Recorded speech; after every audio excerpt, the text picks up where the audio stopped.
kumpul mainan, kumpul kenangan. Selamat datang ke video SM Collector bersama saya, Amir Zuhair. Hari ini kita akan review Bobo Boy musim 3. Yeah! Enjoy!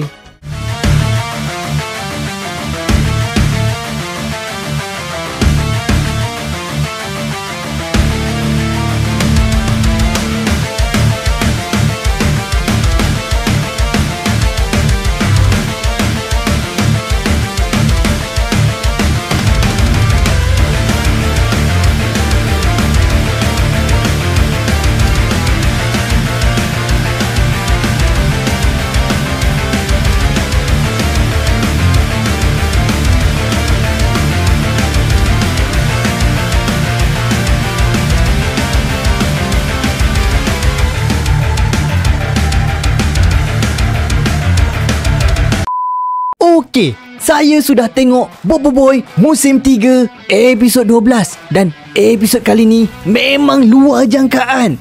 Pada awalnya nampak macam santai je dengan Adudu dan Prok pergi memancing. Tapi bila watak Ibu Bu muncul, suasana terus berubah jadi penuh aksi dan kelakar dalam masa yang sama. Dari kisah krisis jiwa Adudu terus bertukar jadi pentempuran penuh gaya dan pelbagai senjata pelik yang sangat kreatif. Tapi sayangnya, tak semua bahagian dalam episod ini seimbang. Kekuatan utama episod ini terletak pada perkembangan watak Adudu.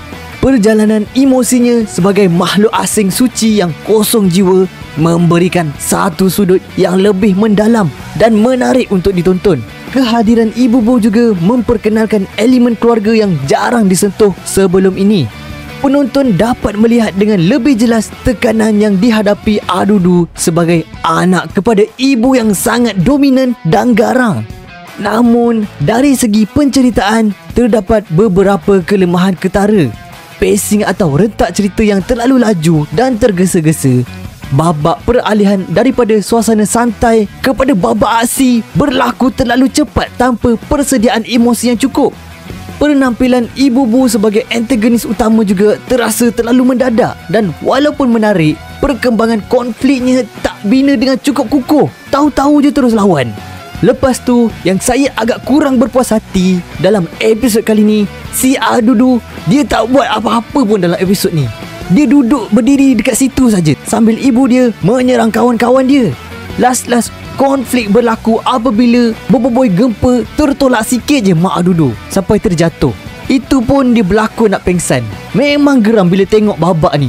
Sebab lepas ibu Adudu jatuh, terus Adudu campak semua nilai murni yang dia dah belajar dan terus declare dekat Bobo Boy yang dia nak jadi jahat balik.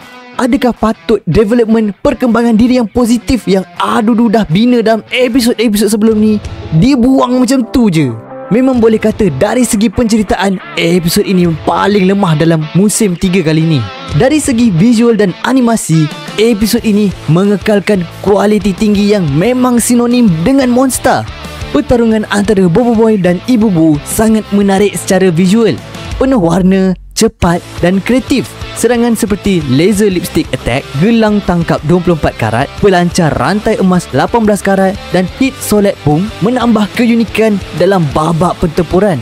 Kesimpulannya, episod ini boleh tahan lah. Rating saya personally untuk episod kali ni adalah 3 out of 10. Walaupun pertarungan nampak menarik, kelemahan dari segi rentak cerita dan pembangunan emosi menjadikan keseluruhan episod terasa tak seimbang.